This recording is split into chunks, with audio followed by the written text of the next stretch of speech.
ഏതൊരു മത്സരമായാലും അതിനുള്ള സമ്മാനങ്ങൾ അത് ഗംഭീരമാകുമ്പോഴാണ് മത്സരങ്ങളും ഗംഭീരമാകുക.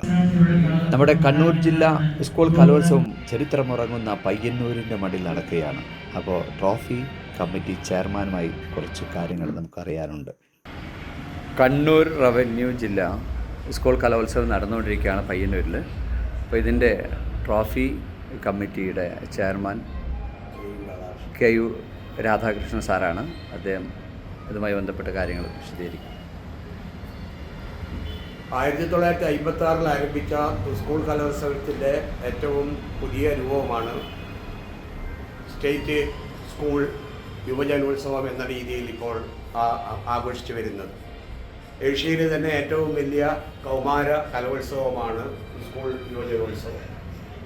1956 200 മത്സരാർത്ഥികൾ മാത്രം പങ്കെടുത്തിരുന്ന ഒരു കലോത്സവം ഇന്ന് ആയിരക്കണക്കിന് കുട്ടികൾ പങ്കെടുക്കുന്ന ഒരു വലിയ കലോത്സവമായി മാറിയിട്ടുണ്ട്.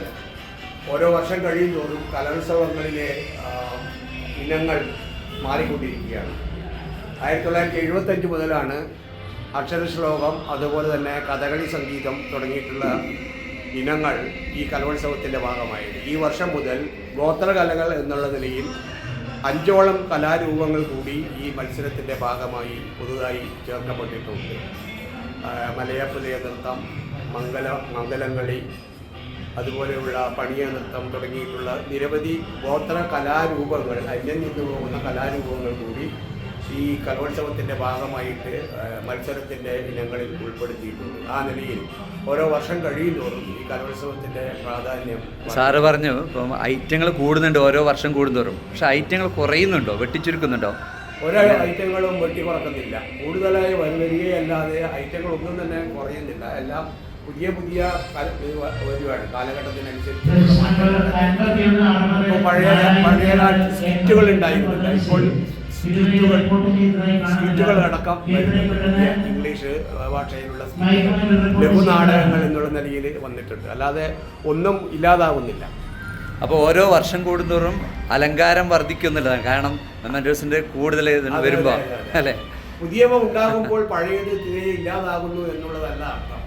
ആധുനിക വികസിക്കുമ്പോൾ പഴയതൊന്നും ഇല്ലാതാവുന്നില്ല, അവയും സംരക്ഷിക്കപ്പെടേണ്ടതാണ്, അവയും നമ്മുടെ സംസ്കാരത്തിൻ്റെ ഭാഗമാണ് എന്നുള്ള പ്രാധാന്യം ഉൾക്കൊണ്ടുകൊണ്ടാണ് സർക്കാർ ഈ കലോത്സവങ്ങളെ ഓരോ വർഷം കഴിയുന്നതോറും നവീകരിക്കുന്നത്. അപ്പോൾ എല്ലാ ഗ്രേഡ് കിട്ടിയ ഫസ്റ്റ് ഗ്രേഡ് കിട്ടിയ എല്ലാ കുട്ടികൾക്കും സർട്ടിഫിക്കറ്റും മെമ്മൻറ്റോ ഉണ്ട് അല്ലേ? അതെ, ഗ്രൂപ്പ് മത്സരങ്ങളിൽ ഓവറോൾ പോയിന്റുകളുടെ അടിസ്ഥാനത്തിൽ വിദ്യാലയങ്ങൾക്ക് ഓവറോൾ ട്രോഫികൾ നൽകും. അതേപോലെ തന്നെ വ്യക്തിഗത മത്സരങ്ങളിൽ പങ്കെടുക്കുന്ന കുട്ടികൾക്ക് വ്യക്തിഗത കീർത്തിമുദ്രകൾ നൽകും. അതാണ് ഇതിൻ്റെ പ്രത്യേകത. അതിൽ ചിലവ റോളിംഗ് ട്രോഫികളുണ്ട്, കൈമാറി വന്നുകൊണ്ടിരിക്കുന്ന ട്രോഫികളുണ്ട്. ഇപ്പോൾ ഇവിടെ തന്നെ ഏറ്റവും പഴയ ഒരു ട്രോഫി എന്ന് പറയുന്നത് 1975 കൈമാറി കിട്ടിയ എവർ റോളിംഗ് ട്രോഫിയാണ്. ഇങ്ങനെ ഒരാളെക്കുറിച്ച് നമുക്ക് ചിലപ്പോൾ അറിയണമെന്നില്ല. Theyyancheri Kumaran Moosath memorial ever rolling trophy എന്നാണ് അതിൻ്റെ പേര്. അത് തിരൂരിൽ വെച്ച് 1975 നടന്ന സംസ്ഥാന കലോത്സവത്തിൽ നൽകിയ എവർ റോളിംഗ് ട്രോഫിയാണ്. ആ 75 ട്രോഫി തന്നെ ഇപ്പോഴും 2024 നമ്മൾ കൊടുത്തുകൊണ്ടിരിക്കുന്നു. 1974 നിങ്ങൾ ഇത് ഗാലറിയിൽ നോക്കിക്കഴിഞ്ഞാൽ കാണാം. ആ ട്രോഫിയിൽ നിന്ന് പുതിയ കാലത്തെത്തുമ്പോൾ ട്രോഫിയിലേക്ക് ഉണ്ടാകുന്ന മാറ്റങ്ങൾ എന്താണ് എന്നുള്ളത് നിങ്ങൾക്ക് ട്രോഫിയിൽ വെച്ച് കാണാം. ഇതാണ് പഴയതിന്റെ പ്രൗഢി, ഒരു ഭയങ്കര സംഭവം അല്ലേ, രാജകീയമായിട്ടുള്ള. അത് നമ്മുടെ കലാരൂപങ്ങളിലും അങ്ങനെയാണ്. അതുകൊണ്ട് നമ്മുടെ സംസ്കാരത്തിന്റെ ഭാഗമാണ് ഇതെല്ലാം എന്നുള്ളൊരു തിരിച്ചറിവ് കൂടി ഉണ്ടാവണം. ട്രോഫി സെന്റർ എന്ന് പറയുന്നത് ഒരു ശേഖരിക്കുന്ന സ്ഥലം മാത്രമല്ല, അതൊരു യഥാർത്ഥത്തിൽ ഒരു പുതിയ കാലഘട്ടത്തിനനുസരിച്ചിട്ടുള്ള കീർത്തിമുദ്രകളുണ്ട്. ഇതിപ്പോൾ നമുക്ക് വ്യക്തിഗത കീർത്തിമുദ്രകൾ നൽകാൻ വേണ്ടിയിട്ടാണ് ഇത്രയും ഇനങ്ങൾ. ഈ ട്രോഫികളുടെ എണ്ണമെല്ലാം ഇത്രയും ഇനങ്ങൾ മത്സരത്തിൽ വന്നു എന്നുള്ളതാണ്. ആ മാറ്റമാണ് നമ്മൾ കാണുന്നത്. 1956 200 കുട്ടികൾ പങ്കെടുത്തിരുന്ന ഒരു മത്സരം 10ഓളം ഇനങ്ങൾ മാത്രം ഉണ്ടായിരുന്ന ഒരു മത്സരം ഇപ്പോൾ ഏതാണ്ട് 320ഓളം ഇനങ്ങളിൽ മത്സരം നടക്കുന്നു.